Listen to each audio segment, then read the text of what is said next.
mañana tengo otra charla y entonces... ¿Se oye? ¿Sí? Regular. Bueno. Mi voz no da para más, ahora ya es cosa de eso.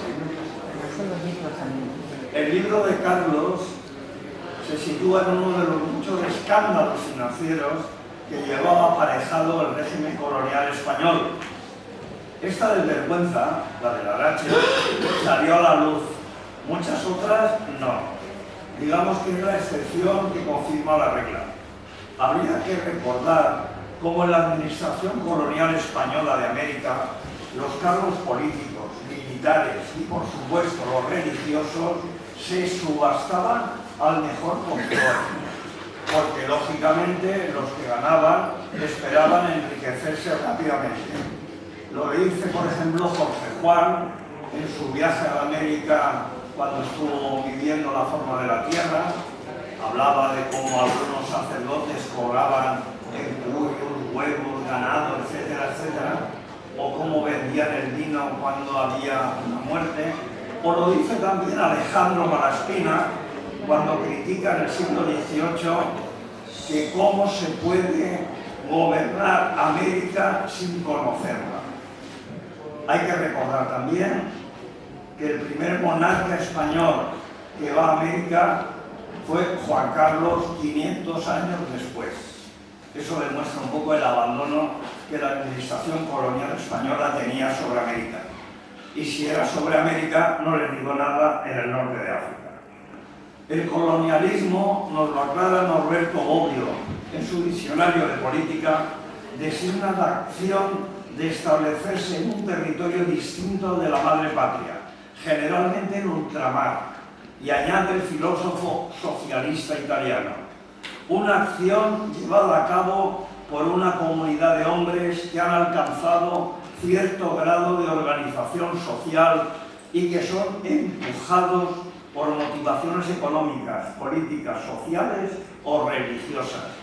El colonialismo, pues, significa el mantenimiento de la dominación de un pueblo sobre otro, y más precisamente el dominio sobre pueblos pertenecientes por lo general a razas y culturas diferentes. Para entender un poco el contexto colonial de la situación de la que escribe perfectamente Carlos y que conoce muy bien mis otros dos acompañantes porque han escrito y hablado sobre África, he estudiado un mapa del continente africano allá por comienzos de la Primera Guerra Mundial. Probablemente no esperaba tanto éxito de público y entonces faltarán. Les ruego que lo repartan y que lo vean de dos en dos.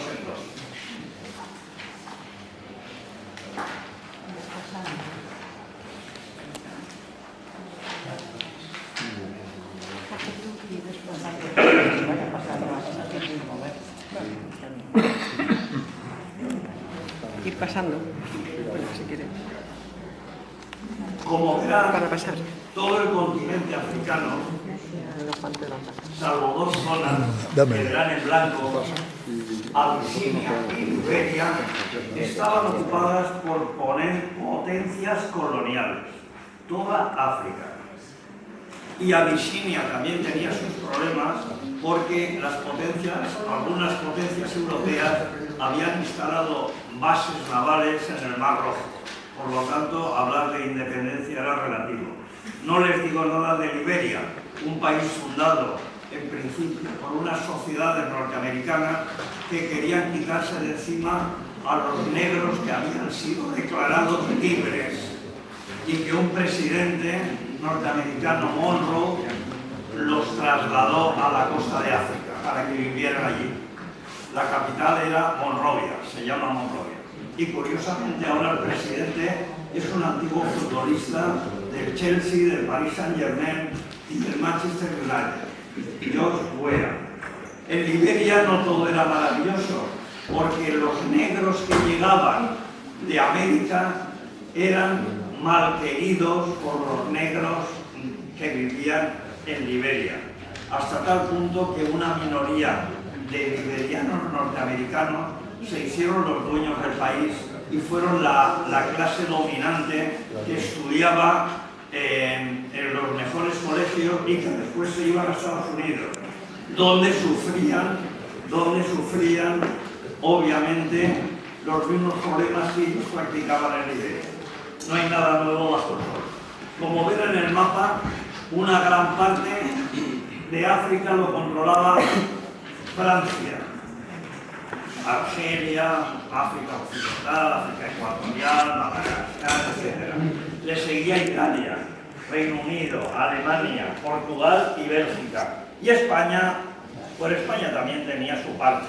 Nuestra nación, que todavía no se había repuesto de la crisis de 1898, que supuso la pérdida de las últimas colonias de Cuba, Puerto Rico, con Filipinas, Marianas y Carolinas, islas del Pacífico, un mar que en el siglo XVII era conocido como un lago español, habían visto reducido su territorio al que tienen ahí, muy pequeñito.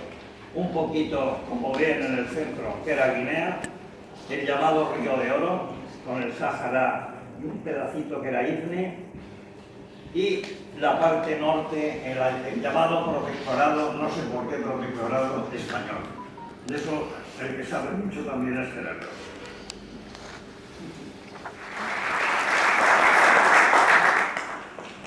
Muchas gracias.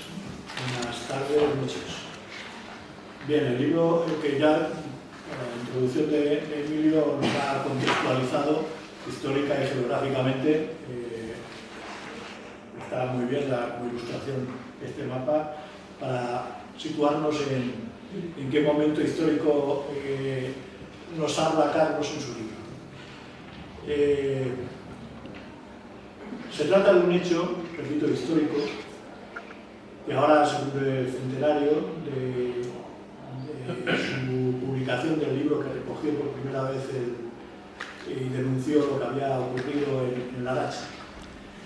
Larache, no sé si ustedes lo conocen, yo lo vi de pasada lo visité de pasada hace tantos años, pero hace un siglo Larache debía ser un vergel. Mi padre, que sí que lo conoció en los años 40, 50, recuerdo que decía que era un vergel, seguramente también como reminiscencia del mítico jardín de las Hespérides que se decía que estaba por allí. Y hay por lo visto en verdad un valle que es muy fértil y que mi padre como hombre de campo que era una aldea de Salamanca, pues decía que aquello daba gusto porque decía todo lo que quisiera cultivar. Bien, ahí es en donde se desarrolla este hecho. Un hecho que por desgracia no es novedoso ni lo fue entonces, ni lo sería posteriormente. Dentro de la milicia, el cuerpo que siempre ha sido más propenso a la corrupción ha sido el cuerpo de intendencia, por razones obvias. No voy a entrar en esas razones, pero yo creo que se me comprende. Todos los demás, los gastos, como por ejemplo los gastos militares, y los gastos de salarios están siempre, o solían estar siempre mucho más controlados, ¿no? Pero el tema de la intendencia era una cosa que se permitía un poquito más de autonomía para los oficiales y jefes de cada departamento y cada cuartel llevar sus cuentas, ¿no? Y de ahí es donde se propicia todo este desfalco que ya digo que no es novedoso. Esto ocurrió en el año 22, un año antes, como indica muy bien Carlos en su libro y nos recuerda, ocurrió el desastre de Anual, en verano del 21, muy cerca de allí, no en la costa atlántica de Marruecos, fue más en la Mediterránea, pero también fue como fruto de muchos fallos y muchas corruptelas por parte de los militares y los políticos españoles. Pero uno de los cronistas que había entonces, Víctor Ruiz Albéniz, que luego fue cronista también con Franco, es abuelo de Luis Gallardón. Pues este hombre, que no tiene sospecha de que fuera un hombre antimilitarista ni mucho menos, en sus crónicas ya entonces, en el año 21, denunciaba la corrupción que había en el seno del ejército español en Marruecos, aparte de otras muchos vicios, de juego, de constitución, etc., pero sobre todo el tema de la corrupción, y él señalaba pues, el cuerpo de intendencia como uno de los lugares donde más anidaba esa corrupción. Bien, pues tenemos entonces un lugar, que es Larache, tenemos un cuerpo que es el de inteligencia y tenemos un mal endémico que no todos los militares, entiéndase bien, ni muchísimo menos, eran corruptos, pero sí que había algunos que aprovechaban su oficio, su cargo, para enriquecerse indebidamente. Eso lo denunció precisamente un militar, un sargento, que se salió de la milicia y se dedicó a lo que le gustaba, como muy bien cuenta Carlos en el libro, Rafael López Ocieta, que se atrevió, y hay que tener en cuenta el momento histórico, se atrevió en el año 23, meses después del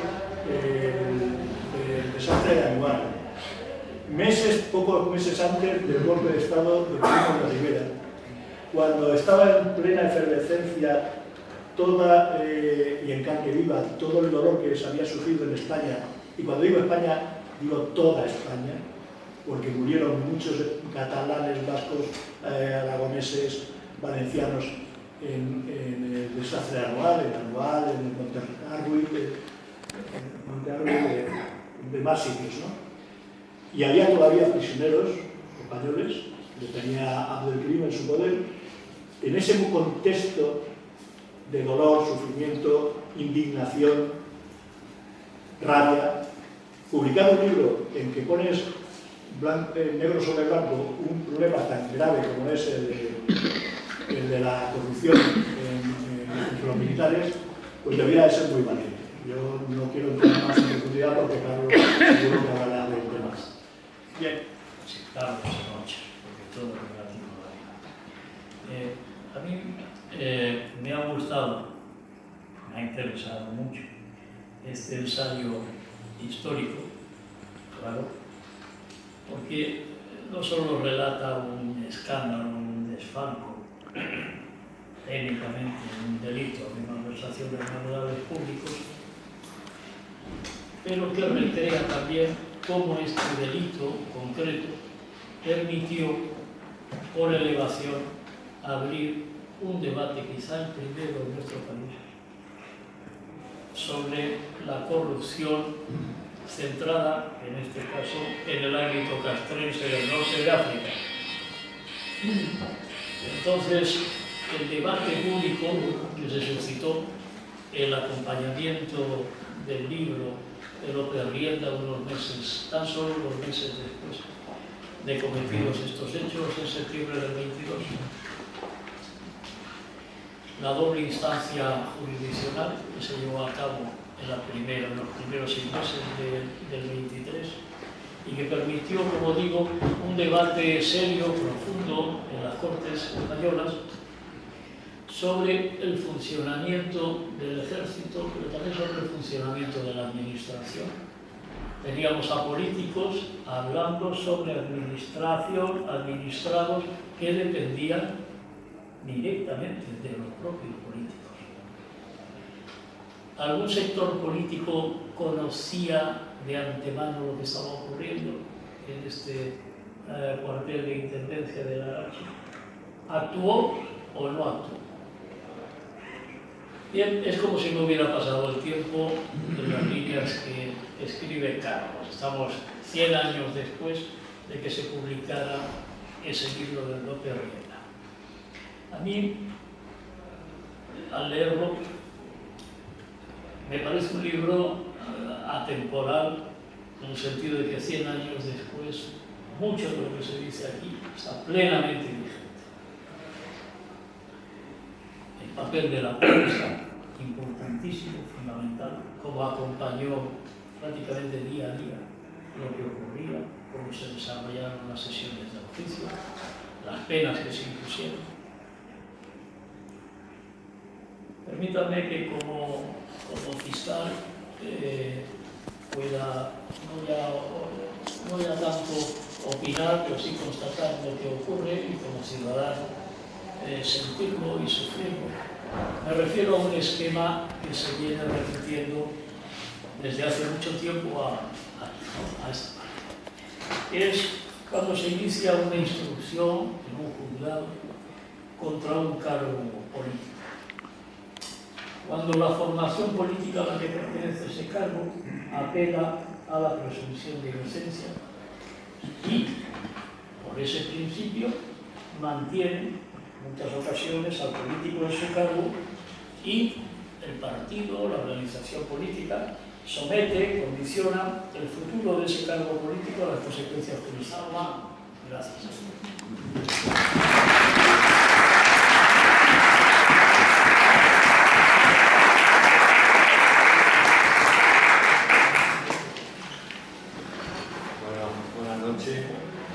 Yo no voy a hacer una intervención muy extensa porque lo que quiero es que al final haya un debate entre el público y los compañeros de la mesa. En primer lugar, bueno, agradecer la presencia a todos los que han querido acompañarme esta tarde. Veo aquí muchas caras amigas, os voy a citar a todos, así que agradeceros vuestra presencia y después, por supuesto, agradecer a los compañeros de la mesa, personas a los que admiro. Tengo aquí a Emilio y a Gerardo, el paisano mío, y Felipe. Bueno, tuve la suerte de trabajar con su padre en el Sáhara. Fue un gran funcionario allí en el Ayun, donde coincidimos trabajando. También quisiera agradecer a la Universidad de Alicante, a Jorge Morcina, que es el responsable de esta sala, y a todo el personal que me ha ayudado y me ha dado todo tipo de facilidades para presentar aquí esta tarde este libro en una sala que para mí pues, tiene una motivación especial, ¿no? Normalmente todas las presentaciones que he hecho ha habido sitios bueno, que han sido de gran interés, pero bueno, me lleva a tiempos a finales de los 70, porque en estas aulas, yo creo que era por aquí aproximadamente, aquí estudié ciencias empresariales, ¿no? Entonces volver aquí, donde fui alumno en aquellos años, pues tiene un motivo especial. Bueno, dicho esto, voy a poner la gafa porque no me la doy.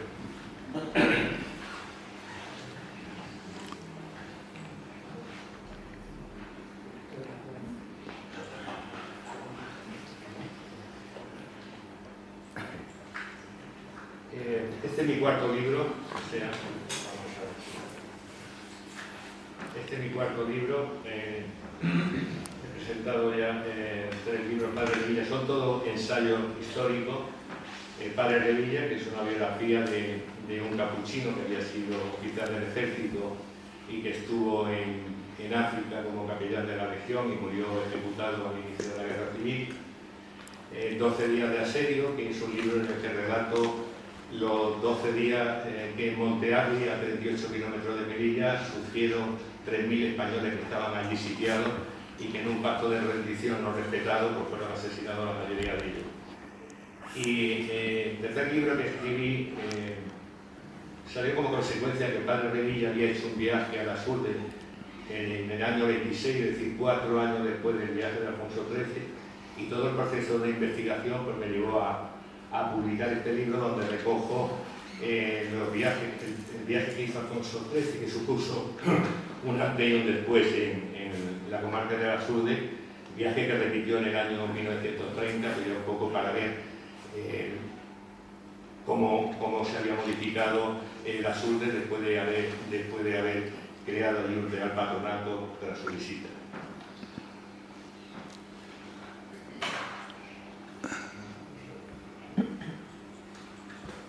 Bueno, este libro que presento aquí hoy ha sido presentado en la Feria del Libro de Madrid este año, cuando salió, el libro salió coincidiendo un poco con el centenario, Y bueno, allí tuve la suerte, fue un libro que tuvo una gran acogida.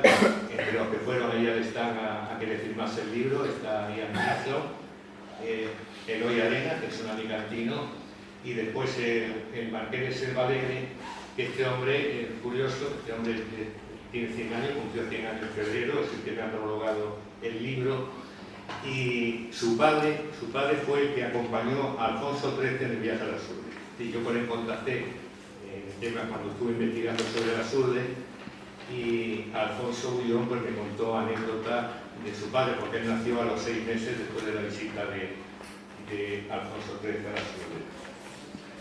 Bueno, el libro ya lo he presentado en el Ateneo de Madrid, en algún otro sitio, y después en un programa de historia en Belumarti, es un programa de historia que se graba en stream y después se puede ver en YouTube, está subido en YouTube, y hasta el momento lo han visto 2.687 personas, ¿no? Es decir, que hoy día tenemos la oportunidad, los escritores, gracias a la tecnología, de poder difundir, poder llegar a muchísimas personas, ¿no? Entre una presentación, bueno, las personas que asisten normalmente es reducida, pues gracias a estos programas la difusión del libro es bastante extensa. De hecho, ha habido personas que me han contactado de otras ciudades para ver el programa, pues para interesarse sobre el tema. Y el poder de difusión de estos programas llega a que uno de los libros, el de Montearli, ese ya lo han visto 13.000 personas. Es un libro que lo han visto 13.000 personas. Así que eso es algo que hace unos años, pues, bueno, un escritor no podría soñar. Y hoy día, pues, gracias a estos programas tenemos la oportunidad de llegar a mucho, o también a programas, sobre eso está aquí también Manuel Aguilé, esta mañana venía una entrevista con la CEPA a través de Radio Demás, pues uno puede difundir su mensaje a muchas personas. Bueno,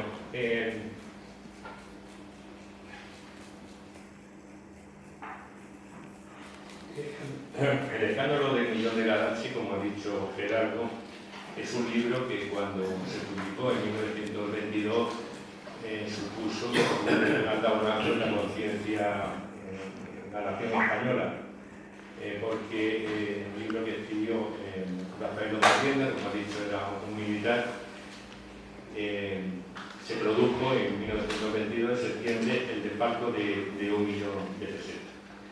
El libro, que se publicó en 1923, en enero, López Rienda recogía todas las incidencias que se habían producido tras la publicación, es decir, en el libro recoge pues, cómo se inicia el expediente, es decir, cuando el capitán Jordán, que era el depositario del parque de intendencia, después de 2 meses de vacaciones en la península, en España, vuelve a Garache, le pide a sus compañeros las 20.000 pesetas que le correspondían del reparto que hacía.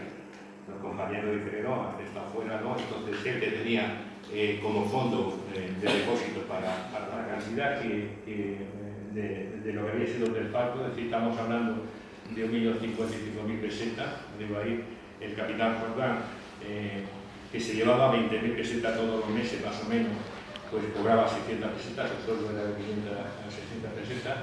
El autor del desfalco, es decir, era un capitán del parque de intendencia, es decir, era la institución del ejército, lo que supuestamente, como se ha dicho aquí en la mesa, no eran todos los que actuaban de esa manera, hubo gente que actuaron con total honradez, con total lealtad, pero era de una institución de la que se suponía que debía de tener una actitud ejemplarizante. Era un momento también, como ha dicho Gerardo, 13 meses después del desastre de Almohad. Es decir, el desastre de Almohad, hay cerca de 8.000 militares que han muerto al otro lado del estrecho, en el norte de África, la mayoría de ellos soldados de pueblos procedentes de gente que no había podido pagar ese dinero para librarse de la miseria, es decir, a las personas más desfavorecidas, los que fueron víctimas de todo ello. El lugar también, porque se produce en Marruecos, cuando había esa controversia entre los que estaban a favor de nuestra presencia en Marruecos y aquellos que entendían que allí no teníamos que estar.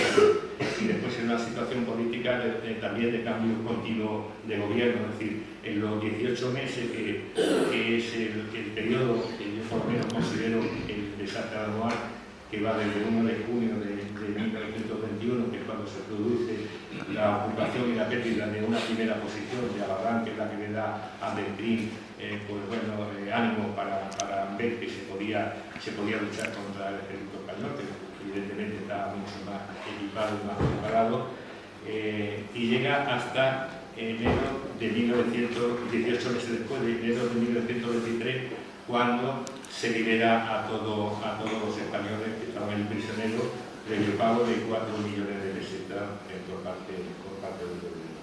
El autor del libro, que no es sargento de regulares, claro, hay que tener en cuenta que en aquella época y en Marruecos, es decir, donde el ejército era bastante, que alguien se atreviese a publicar ese libro, pues suponía un valor bastante considerable. Y la consecuencia, bueno, pues se sufrió una querella criminal por parte de los magistrados, una actriz estupenda, que hace unos días la vimos en el teatro principal, que pertenece además al grupo de teatro de la Universidad de Alicante, aparte también de otro grupo que es el Abrigo Verde, con Estela Durán y demás. Y bueno, ella va a hacer esa lectura que yo creo que es muy importante. La primera es tal como empieza el libro de López Rienda, con ese texto que va a dedicar a los diputados y senadores españoles. El libro de López Rienda, El escándalo del millón de Larache, empieza con estas palabras que definen claramente el sentir del autor ante el tremendo escándalo que se había destapado en el parque de intendencia de Larache. A los diputados y senadores españoles. Cuando la hacienda española está más resentida, cuando todo el país se lamenta dolorido del desangre que Marruecos supone para España, gracias a los fracasos de todos, surge el escándalo de la intendencia de Larache con un chantaje frustrado, con todas sus inmoralidades y todas sus violencias, descubriendo la podre existente en uno de los sectores de la administración española. Testimonio de ello es este libro, que en nombre del país adolorido os dedico, por si cumpliendo vuestra verdadera finalidad como representantes suyos, podéis conseguir que el dinero no se administre en una orgía de ambiciones insaciables.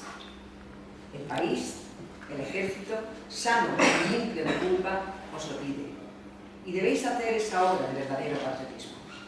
Rafael López Rienda. Sobre la figura de López Rienda, el periodista Juan Berenguer escribió: Rafael López Rienda es, por derecho propio, el representante genuino del reportaje de guerra en España, nacido al calor de las incruentas jornadas de Marruecos. Su inquietud constante, la castiza agilidad de su pluma para recoger exactamente la nota en cada momento, han individualizado de tal modo este menester periodístico que si se habla de reporte de guerra, surge siempre el nombre de López Rienda como sinónimo de aquella especialidad.